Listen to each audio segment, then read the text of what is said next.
Buenas tardes, hermanos. Es un gusto poder estar con ustedes nuevamente compartiendo la palabra de Dios. Y quería empezar con un ejemplo, un ejemplo personal. Hace muchos años, cuando mis hijos eran chicos, de cuando en cuando ellos se enfermaban. Cuando tenían fiebre, la fiebre era muy alta, a veces llegaba hasta 40, 41, y este incremento sucedía muy rápido. Y nosotros tratábamos de no darles muchas pastillas para la fiebre y nos habían explicado que los podíamos meter a la tina fría o ponerles los pañitos con alcohol. Y bueno, nosotros, por supuesto que cuando intentábamos meter a nuestros hijos a la tina, ellos se dan cuenta de esta temperatura que era muy fría para ellos y la rechazaban inmediatamente. Entonces era un poco la pelea de métete un rato y para que te enfríes. Y tratábamos de que se queden pues un buen tiempo, pero no lo conseguíamos. Una vez, en una oportunidad, la fiebre de uno de mis hijos subió tan rápido y tan alto que nos asustamos, y a veces uno se da cuenta cuando no es una fiebre normal, sino, no sé, puede haber algo más que una simple fiebre. Entonces fuimos a la clínica, creo que una de las pocas veces que lo llevamos a uno de mis hijos a la clínica, y la enfermera, me acuerdo que ella trajo una batea. Mi hijo era chiquito, tenía creo que dos años, y lo metió en la batea y el agua estaba caliente. Y yo me sorprendí porque yo estaba acostumbrada a meterlo al agua fría. Y ella me dijo, no es así. Primero que le puedes hacer un daño si está muy caliente y tú lo metes al agua helada. Tienes que meterlo al agua caliente, que realmente no está tan caliente como su cuerpo. O sea, no, el agua no estaba a 41 grados, de repente estaba en 30, 31, no sé. Y él lo va a soportar, le va a gustar. Y ahora tienes que distraerlo para que se quede en el agua el mayor tiempo posible. Y efectivamente, él se quedó media hora en la tina, feliz. Lo empezamos a distraer con todo lo que teníamos, como estaba un poco débil y desanimado. Aguantó y estaba tranquilo, estaba medio que se quedaba dormido y aguantó bien. Entonces, cuando ya, bueno, gracias a Dios todo pasó, y las siguientes fiebres que tuvieron ellos, decidimos aplicar este método igualito. Entonces el reto para nosotros era distraerlos por esa media hora para que ellos puedan aguantar. Entonces, bueno, traíamos juguetes, les leíamos cuentos, hasta que se nos ocurrió teníamos en ese tiempo un DVD portátil, era un aparato chiquitito, lo llevábamos al frente de la tina y le poníamos ahí sus dibujitos. Y ya el agua caliente, ellos entraban a la tina y se relajaban y se distraían. Y aguantaban más de media hora. A veces ya había que apagarles el dibujo para que puedan salir, porque ya a veces ni querían salir. Y si es que venía el hermano, que estaba bien, y lo acompañaba al costado, más aún, aguantaban mucho más. Entonces, aplicábamos esta estrategia de la tina caliente. Por supuesto que cuando ellos salían de la tina, tú tocabas el agua y el agua estaba helada. Y realmente uno no comprendía cómo podían aguantar con el agua tan fría. Ya después de media hora el agua se había enfriado y ellos no se habían dado cuenta, porque la temperatura había ido variando lentamente y realmente no se habían dado cuenta de esta variación. Aprendimos nosotros esta estrategia y que funcionaba, y que hacía que cuando ellos salgan de la tina, la temperatura de su cuerpo también haya bajado bastante. Por supuesto que a veces las fiebres eran tan bravas que después de 3 horas había que volver a hacer toda la misma rutina, pero funcionaba por lo menos durante el día. Ya en la noche teníamos que aplicar otras técnicas de remedio, porque obviamente todo el mundo estaba cansado. Bueno, y esta situación vino hace unos días a mi memoria, porque muchas veces así nos pasa en lo espiritual. Cuando uno se va enfriando no se da cuenta cuando la temperatura va bajando, no nos damos cuenta. Y así pensamos que Satanás lamentablemente actúa así, ¿no? Nos distrae, pone delante de nosotros cualquier distracción. De repente, si a ti te gusta que te lean un cuento, te van a poner eso. Si a uno de mis hijos le gustaba más el video, nosotros poníamos el video. Y así igual Satanás va a ser con cada uno de nosotros y nos va a distraer con lo que sabe que nos causa distracción para poder robar nuestra atención y que ya no tengamos esa atención para el Señor. Y de repente nos ha pasado, no sé, a mí me ha pasado que pensamos que el amor de Dios, que el amor que nosotros tenemos por Dios es tan grande y sabemos que lo amamos y puede ser que sintamos en algún momento que eso nunca va a cambiar, que nunca vamos a dejar de amar a Dios como lo amamos. Pero a veces eso sí puede cambiar en el tiempo. A veces esas decisiones en las que en algún momento estamos tan firmes, en el tiempo pueden cambiar. Y nos acordamos de este ejemplo de Pedro cuando le dice a Jesús, Jesús, yo te amo, o sea, doy mi vida por ti ahorita, te amo un montón, te amo demasiado, esto ya es un amor que extremo.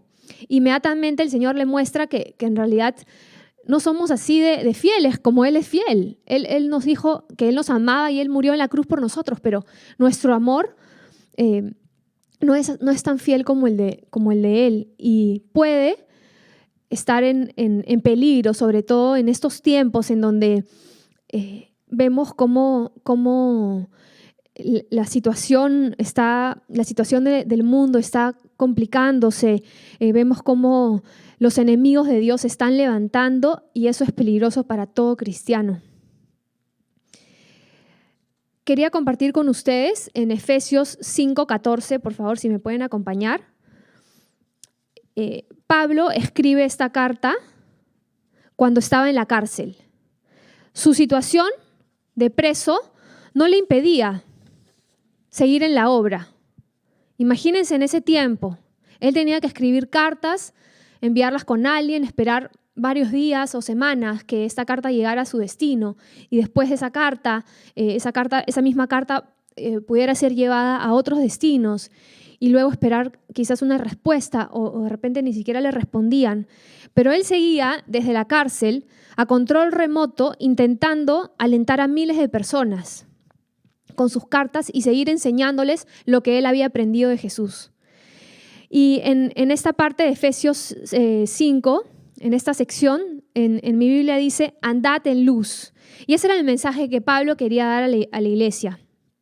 En el 5:14 dice, por lo cual dice, despiértate tú que duermes y levántate de los muertos y te alumbrará Cristo. Mirad pues con diligencia cómo andéis, no como necios sino como sabios, aprovechando bien el tiempo, porque los días son malos. Por tanto, no seáis insensatos, sino entendidos de cuál sea la buena voluntad del Señor. Pablo tenía una gran excusa para descansar, para aprovechar el tiempo en relajarse. Tenía una buena excusa y él no quiso usar esa excusa para desviar su camino. Él desechó esa excusa. Y me hacía acordar a los futbolistas cuando están en el partido y les hacen un foul. Ellos están de repente muy cerca del arco para anotar un gol y ahí mismo les hacen un foul. Y normalmente se tiran y hacen todo un teatro para que cobren, ¿no? Pero a veces el futbolista, si está en una buena posición y si ese foul no ha causado que él se caiga así de manera real, ese futbolista a veces decide seguir adelante porque quizás piensa que está en una situación en la que él puede y cree que puede meter el gol. Entonces él sigue adelante y está en él tomar esa decisión. Y es un poco lo que hizo Pablo, ¿no? Él tenía la excusa para decir, uy, foul, ¿no? Y tirarse y decir, estoy en la cárcel, esto es para mí lo peor, que ya pues me tiro y acá quedo, ¿no? Me tomo un tiempo, porque el Señor me está dando un tiempo. Si estoy en la cárcel, el Señor me está dando un tiempo para descansar. Pero él dijo, yo aún tengo la mira para seguir en el camino del Señor. Yo tengo la mira y puesto mis ojos en Jesús. Y yo debo seguir, aunque me metan foul, aunque me metan preso, aunque haya tanta oposición. Yo no voy a hacer acá, ya me caigo, no, sino tengo que seguir adelante, tengo que seguir mandando mis cartas. Él pedía que por favor vayan a visitarlo, no para tomar un té y conversar sobre sus molestias, sino para poder seguir enviando esas cartas que hoy en día son de bendición para nosotros. Creo que Pablo nunca se imaginó lo que él escribía, que lo que él escribía iba a ser de impacto para tantas personas y tantos creyentes en todo el mundo. Y aún así, él estando en la cárcel no usó esa situación para desmoronarse, sino para seguir adelante. Cuando alguien te dice despiértate, a veces tú estás despierto, igual alguien te dice, oye, despierta. No sé si les ha pasado, ¿no? Sobre todo las personas que les gusta soñar despiertos o que miran a la nada y se van, ¿no? A mí a veces me pasa. Y también veo a veces a mis hijos así un poco distraídos y tengo que hacerles así, despiértate, ¿no? Entonces, o estás distraído, o estás soñando despierto, o estás aburrido, de repente estás aletargado. Y Pablo en su mensaje decía, despiértate tú que duermes. Él decía, anda con diligencia, aprovecha bien el tiempo. Esta es la oportunidad, la gran oportunidad para nosotros los cristianos de la siega. Y vamos a ver en Proverbios 10:5 qué dice el Señor. El que recoge en el verano es hombre entendido. El que duerme en el tiempo de la siega es hijo que avergüenza. Y estamos en un tiempo de siega, en el tiempo de la siega. Y creo que es una oportunidad para todos los cristianos de levantarnos y tener esa misma mirada que tuvo Pablo a la hora del Señor y por supuesto al Señor. Todo este tiempo de cuarentena que se viene extendiendo, que ha sido difícil también programarse porque nadie sabía lo que iba a suceder y desde que se inició la cuarentena empezaron a decir 2 semanas, luego 2 semanas, luego 3 semanas y así hemos estado alargando y nadie se ha programado, nadie se ha proyectado para ver lo que venía, para ver la situación de aquí a un año, porque no sabíamos lo que estaba sucediendo. Entonces, quizás no nos hemos dado cuenta cómo nuestra relación con el Señor ha empezado a cambiar. La palabra habla de los carbones encendidos, de cómo los carbones llegan a esta temperatura cuando están juntos y están calientes. Entonces, definitivamente, al no estar juntos, nos vamos a enfriar y no nos damos cuenta, como en el ejemplo de la tina, ¿no? Estamos tanto tiempo en esta situación que nos estamos enfriando y no nos estamos dando cuenta. Unos más, unos menos, pero nos estamos enfriando y nos estamos distrayendo. Lentamente, para que nadie se alerte, pero está ahí la situación. Vamos a contar esta historia que muchos la conocen, y es la historia cuando el pueblo del Señor estuvo en cautiverio. Muchos habían estado en esta situación de cautiverio por más de 60 años. Otros probablemente habían nacido ahí y no conocían otra cosa. Es como cuando, no sé, un niño nace, un recién nacido nace en la cárcel y está ahí, de repente su mamá está en la cárcel y tiene 3, 4 años y no conoce otra cosa. Es lo que él conoce y cuando sale recién se da cuenta de que había todo un mundo afuera, ¿no? Entonces muchas de estas personas que habían nacido en este tiempo de cautiverio, quizás se preguntaban, sus padres seguramente les contaban cómo era. Algunos se preguntaban de repente cómo sería, ¿no? Regresar. Tenían estos recuerdos lejanos. Y es bien difícil mantenerse enfocado en los planes de Dios en una situación tan crítica. Vemos el gran ejemplo de Pablo, pero no siempre pasa lo mismo. En una situación crítica, no todo el mundo reacciona igual y nos podemos quizás desalentar y desmoronar. algunos quizás anhelaban el retorno a Jerusalén, otros de repente habían perdido las esperanzas porque ya sabían más o menos el tiempo en el que iban a regresar, pero era difícil imaginarse cómo iba a suceder esto, cómo el Señor liberaría a su pueblo de este cautiverio. De repente pensaban que Moisés iba a mandar, que Dios iba a mandar un nuevo Moisés que vaya donde el rey le exija la salida y quizás que abra otra vez el Mar Rojo, un milagro parecido, ¿no? Pensaban en esa liberación, oraban y le decían, Señor, no sabemos cómo, pero tú libéranos. Probablemente muchos sí, probablemente muchos no. Y ya se habían acostumbrado, ¿no? Ya se habían acostumbrado y habían olvidado lo que significaba estar en la obra de Dios.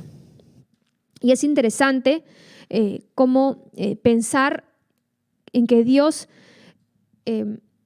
usa siempre maneras distintas para liberar a su pueblo, para hacer milagros. Y en esta oportunidad usa a alguien inimaginable. Yo creo que nadie podía haber pensado que el rey mismo iba a tener esa iniciativa, ¿no? Y vamos a ver en el libro de Esdras 1:1, dice, en el primer año de Ciro, rey de Persia, para que se cumpliese la palabra de Jehová por boca de Jeremías, despertó Jehová el espíritu de Ciro, rey de Persia, y dijo, Jehová, el Dios de los cielos, me ha dado todos los reinos de la tierra y me ha mandado que le edifique casa en Jerusalén, que está en Judá. ¿Se imaginan?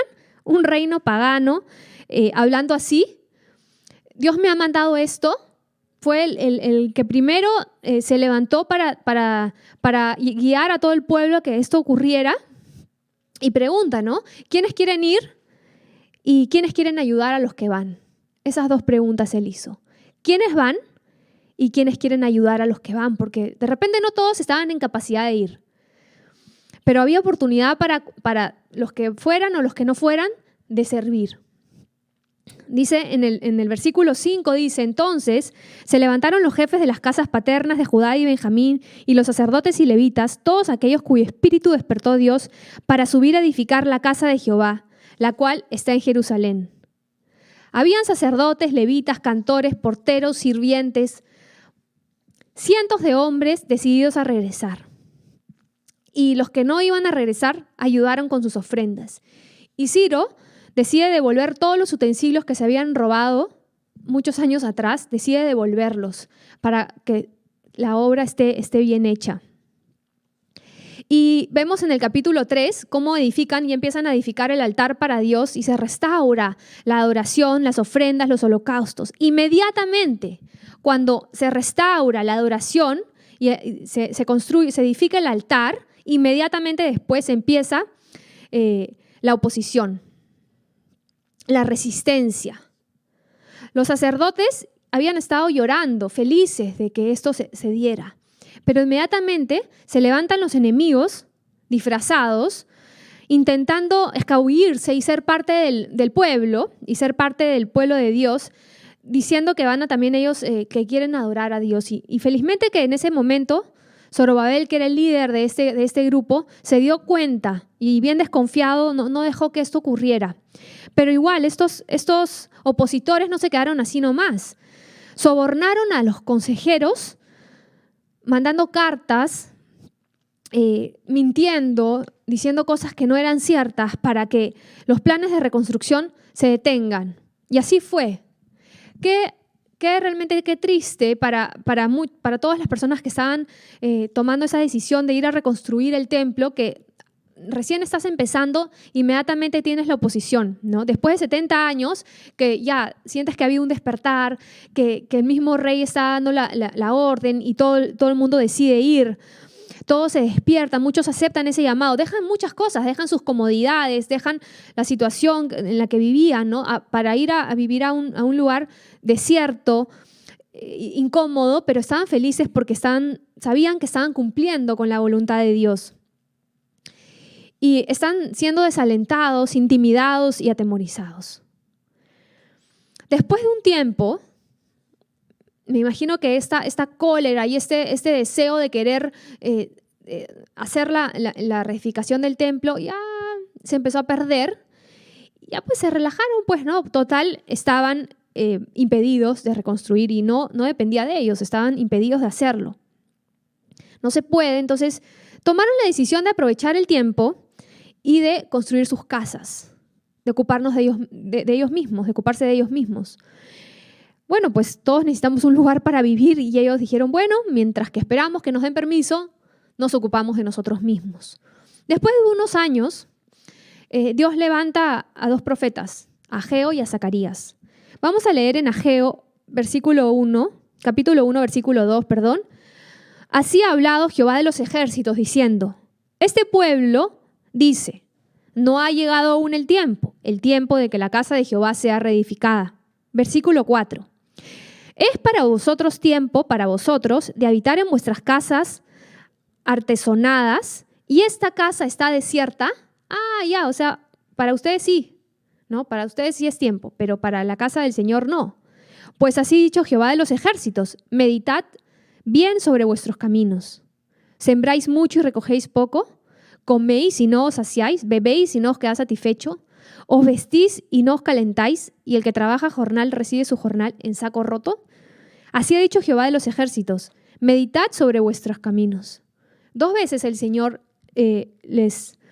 los trata de despertar diciéndoles meditad. No está bien lo que están haciendo. Sí, hay impedimentos, sí, pero bueno, ¿qué vas a hacer? ¿Qué vamos a hacer cuando hay impedimentos? ¿Qué vamos a hacer cuando no se puede?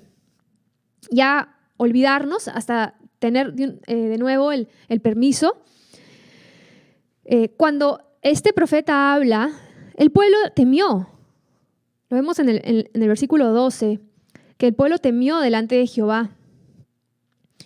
Y Dios les dijo, bueno, yo estoy con ustedes. Yo voy a estar con ustedes. Vemos entonces en el versículo 4 que de nuevo hay un despertar. Dice, despertó Jehová el espíritu de Zorobabel, gobernador de Judá, y el espíritu de Josué, el sacerdote, y el espíritu, dice, de todo el resto del pueblo.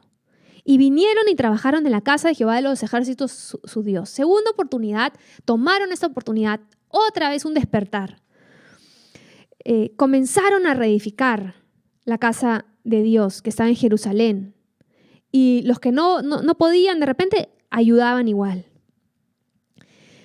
Inmediatamente, la oposición, de nuevo, la resistencia. Pero en esta oportunidad, Darío escribe una carta realmente sorprendente, la pueden buscar en Esdras 6. Pero hay 4 puntos que he resaltado de esta carta. Primero dice, dejen que se haga la obra. Dice, que se les paguen los gastos para que no pare la obra. Que ofrezcan sacrificios agradables al Dios del cielo. Que sigan con los sacrificios, que sigan buscando al Señor. Y después dice, y el que no cumpla, que muera. Esta era una carta sorprendente porque el rey estaba siendo usado por Dios para proteger a los hijos de Dios, para animarlos, para protegerlos y para que ellos tengan confianza de que puedan seguir adelante. Y se termina entonces la reedificación del templo después de 21 años más o menos. Y después también se levanta el profeta Esdras para la segunda etapa, porque eso no terminaba ahí, no era solamente la reedificación del templo. Y el rey Esdras también tiene una carta, el profeta Esdras tiene también una carta del rey Artajerjes, con los mismos componentes que la carta de Darío. Lo mismo, apoyando para que nadie se meta con ellos, para que ya no haya impedimento y puedan seguir con la obra. Y hay un versículo bien bonito en Esdras 7:10. Dice que Esdras había preparado su corazón para inquirir la ley de Jehová y para cumplirla y para enseñar en Israel sus estatutos y decretos. Él tenía en su corazón estudiar la palabra de Dios, conocerla más, para luego poder enseñar. Y me hace acordar a Pablo, que sentía en su corazón lo mismo. Esas ganas de querer seguir enseñando la palabra de Dios, aunque esté preso. Dice, luego se levanta Nehemías y el Señor también, ¿no? Nehemías recibe este apoyo del rey. Se abren las puertas para que siga la reedificación, pero otra vez empieza la oposición. Y vamos a ver en Nehemías 4 las burlas. Nehemías 4:1. Cuando oyó Sanbalat que nosotros edificábamos el muro, se enojó y se enfureció en gran manera e hizo escarnio de los judíos. Y habló delante de sus hermanos y del ejército de Samaria y dijo: ¿qué hacen estos débiles judíos? ¿Se les permitirá volver a ofrecer sus sacrificios? ¿Acabarán en un día? ¿Resucitarán de los montones del polvo de las piedras que fueron quemadas? No, ya no, pues, ya fue, ya. Se burlaban, hacían escarnio del pueblo de Dios. El desánimo también viene en el versículo 3. Y estaba junto a él Tobías amonita, el cual dijo: lo que ellos edifican del muro de piedra, si subiera una zorra, lo derribará. O sea, este muro que van a construir va a ser un muro de bilucho. Se va a caer con cualquier cosa. No pasa nada. La conspiración. Dice: y conspiraron todos a una para venir a atacar a Jerusalén y hacerle daño. Versículo 11. Amenazas. Y nuestros enemigos dijeron: no sepan ni vean, hasta que entremos en medio de ellos y los matemos y hagamos cesar la obra. Pero sucedió que cuando venían los judíos que habitaban entre ellos, nos decían hasta 10 veces: de todos los lugares de donde volviereis, ellos caerán sobre vosotros. No se va a poder. Entonces, vemos cómo este ciclo se repite. Hay un despertar, hay un deseo de estar en la obra de Dios, de hacer las cosas, de seguir la voluntad del Señor. Hay un deseo grande en el corazón del creyente. Inmediatamente se levanta la oposición.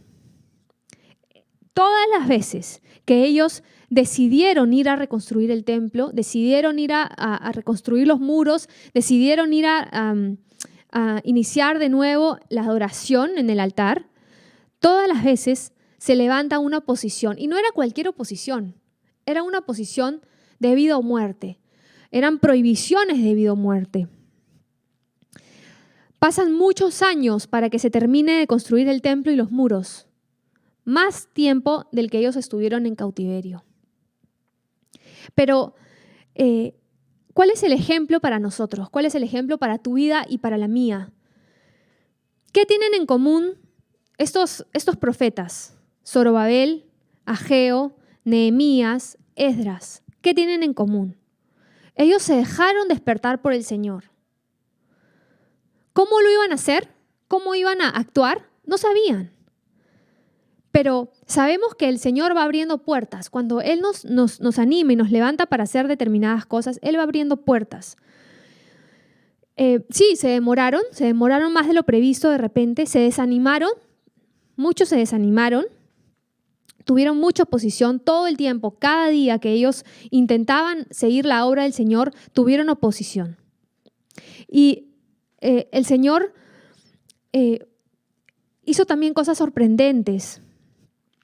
Usó varios reyes paganos, volvió el corazón de ellos para fortalecer sus manos en la obra de la casa de Dios. Uno lee las cartas que ellos escribieron y es algo que no lo puedes entender, porque ellos no conocían a Dios, conocían un poco, pero no tenían una relación con Dios. Ellos no eran realmente creyentes. Y uno puede leer esas cartas y puede decir: ¿quién puede hacer esto? ¿Quién puede tocar los corazones como nuestro Dios? El Señor fortalece las manos de sus hijos. A veces no sabemos cómo. Nos preguntamos, de repente hoy día te estás preguntando, ¿no? ¿Cómo lo va a hacer el Señor? ¿Cómo vas a sentir tú que Él te llena, que Él te equipa, que Él te fortalece? Él puede hacer muchas cosas en nosotros. Él puede usar a los reyes, Él puede abrir el mar rojo, Él puede anular, cambiar decretos Él puede abrir puertas que nadie puede abrir, puede cerrar también otras para que nadie te haga daño, puede poner gracia en tu vida para que tengas esta bendición que solo puede venir del Señor. Ahora, ya pasó bastante tiempo en esta cuarentena y creo que todos nos hemos relajado un poco y hemos bajado nuestro servicio al Señor, por lo mismo que no nos estamos viendo. Pero el Señor quiere que su pueblo se levante. El Señor dice que ha llegado el tiempo de la siega. ¿Y cómo no estar trabajando en el tiempo de la siega? ¿Cómo no levantarnos en el tiempo de la siega? El Señor quiere que tú y yo nos levantemos para su obra. En el Salmo 27, el salmista decía, en el versículo 1, Jehová es mi luz y mi salvación. ¿De quién temeré? Jehová es la fortaleza de mi vida. ¿De quién he de temorizarme? Versículo 14, aguarda a Jehová, esfuérzate y aliéntese tu corazón. Sí, espera a Jehová. Yo no sé cuál será tu situación en este momento. De repente estás desanimado, de repente se ha levantado oposición, de repente has decidido buscar al Señor y tener cambios radicales en tu vida, en tu familia, con los que están alrededor tuyo. Inmediatamente has tenido oposición y dices, ¿cómo va a ser esto de Dios si yo decido por el Señor y al toque me caen 5 a chancarme?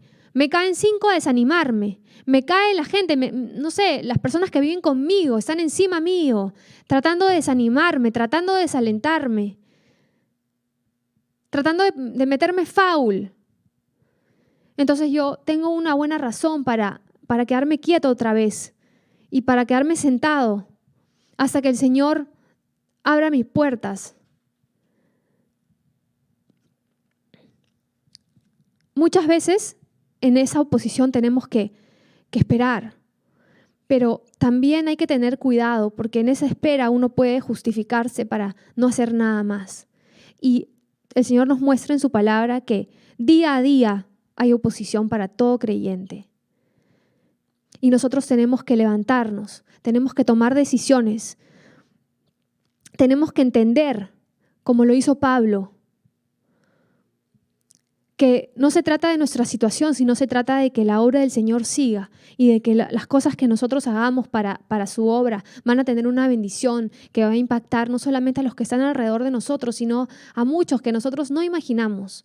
Y para hacer eso necesitamos que todo el pueblo de Dios se levante, que toda la iglesia cristiana Camacho se levante, se una, para poder continuar con la obra del Señor.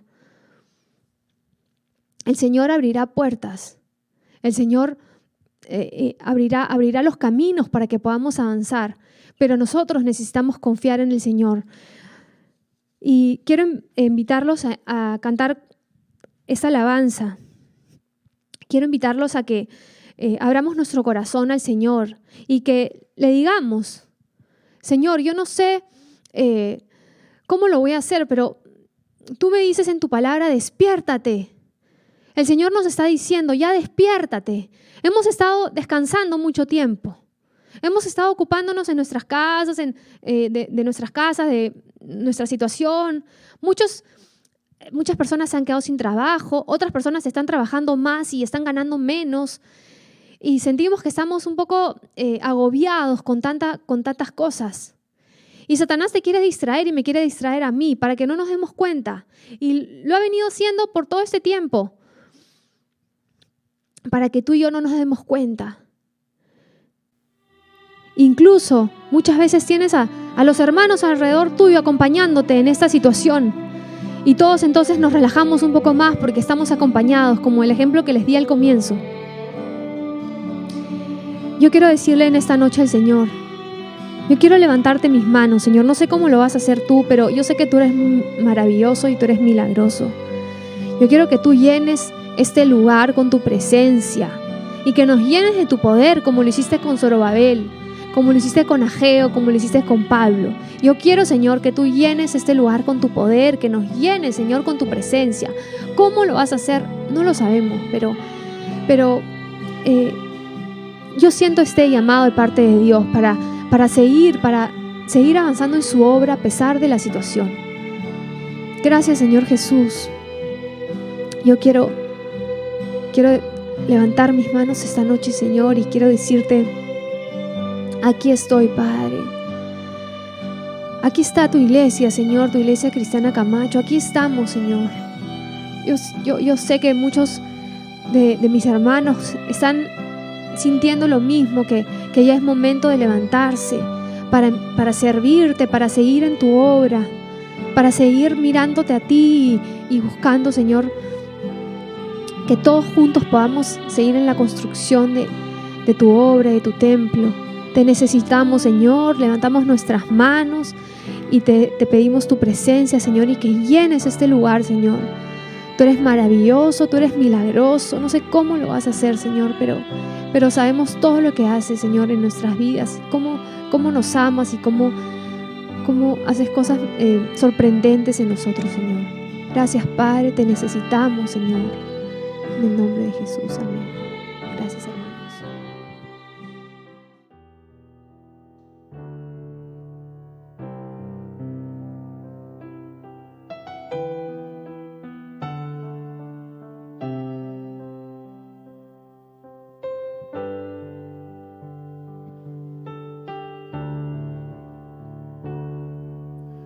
Quiero levantar a ti mis manos, maravilloso Jesús, milagroso Señor.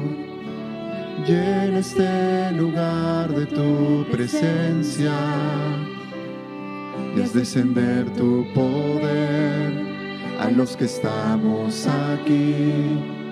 Creo en ti, Jesús, y en lo que harás en mí. Creo en ti, Jesús, y en lo que harás en mí, en mí, en mí. Recibe toda la gloria, recibe toda la honra, precioso Hijo de Dios. Recibe toda la gloria, recibe toda la honra, precioso Hijo de Dios. Creo en ti, Jesús, y en lo que harás en mí. Creo en ti, Jesús, y en lo que harás en mí, en mí, en mí. Recibe toda la gloria, recibe toda la honra, precioso Hijo de Dios. Recibe toda la gloria, recibe toda la honra, precioso Hijo de Dios. Recibe toda la gloria, recibe toda la honra, precioso Hijo de Dios. Recibe toda la gloria, recibe toda la honra, precioso Hijo de Dios.